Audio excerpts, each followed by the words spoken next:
കഴിഞ്ഞ മാസം 28 ഏതാണ്ട് അതും ഒരു ശനിയാഴ്ചയായിരുന്നു. ആ ശനിയാഴ്ച രാവിലെ 11 മണിക്ക് തുടങ്ങിയ ആക്രമണമാണ്. അത് ഈ നേരം വരേക്കും നമ്മൾ സംസാരിക്കുന്നതിന് 10 മിനിറ്റ് മുമ്പാണ് ഏറ്റവും ഒടുവിൽ UAE-യിൽ അലേർട്ട് വന്നിരിക്കുന്നത്. UAE-യിൽ ഇന്ന് രാവിലെ 2 തവണ അലേർട്ട് വന്നിരിക്കുന്നു.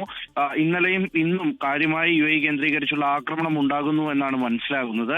പരിക്കേറ്റവരുടെ എണ്ണമൊക്കെ 160-ന് മേലേക്ക് കടന്നിരിക്കുകയാണ്. മരിച്ചവരുടെ എണ്ണം 11ആയി നിൽക്കുന്നു. അപ്പോൾ ആ നിലയ്ക്ക് ആക്രമണം തുടർന്നുകൊണ്ടേയിരിക്കുന്നു. രാവിലെ 2 തവണ ഏതാണ്ട് ഒരു മണിക്കൂറിനുള്ളിൽ ഇപ്പോൾ 2 തവണ അലേർട്ട് വന്നിട്ടുണ്ട്. സുരക്ഷിതമായ സ്ഥലങ്ങളിലേക്ക് മാറണം എന്നുള്ള കൃത്യമായിട്ടുള്ള നിർദ്ദേശം നൽകിയിരിക്കുകയാണ്.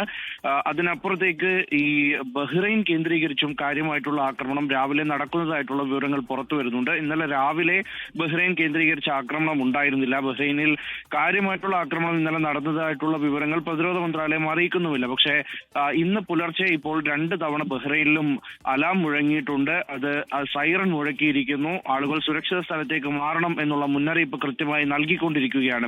UAE സംബന്ധിച്ചിടത്തോളം ഈ ഒരു മാസമായി UAE സാമ്പത്തിക മേഖലയും ഒപ്പം തന്നെ ഈ പറയുന്ന ലോകത്തിലെ തന്നെ ഏറ്റവും സേഫ് ആയിട്ടുള്ള കൺട്രി, അന്താരാഷ്ട്ര മൊബിലിറ്റിയുടെ കേന്ദ്രം, താവളം എന്നുള്ള പേരുകളൊക്കെയും നിലനിർത്തിക്കൊണ്ട് മുന്നോട്ട് പോവുക എന്നുള്ളത് ഈ കഴിഞ്ഞ ഒരു മാസം കൃത്യമായി തന്നെ ഇവിടുത്തെ ഭരണാധികാരികളും ഈ ഫെഡറൽ ഗവൺമെന്റും ഒക്കെ കൃത്യമായി നടത്തിയിട്ടുണ്ട്.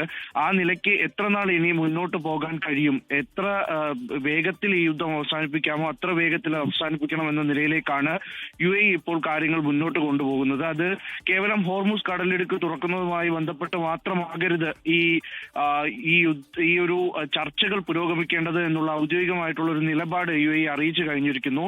അത് ഹോർമുസിൽ മാത്രം തങ്ങി നിൽക്കേണ്ട ഒന്നല്ല, മറിച്ച് ഇനി ഭാവിയിലായാലും ഇത്തരത്തിലുള്ള സന്ദർഭങ്ങൾ ഒഴിവാക്കേണ്ട ഒരു സാഹചര്യം ഉരുത്തിരിഞ്ഞു വരുന്ന നിലയ്ക്ക് ഓരോ തീരുമാനങ്ങളും അതിലുണ്ടാകണം. അതിന്റെ ഉടമ്പടിയിൽ കൃത്യമായിട്ട് അത് പരാമർശിക്കുന്ന തരത്തിലേക്ക് കാര്യങ്ങൾ പോകണം എന്ന നിലയിലേക്കൊക്കെയും UAE ആവശ്യപ്പെട്ട് കഴിഞ്ഞു.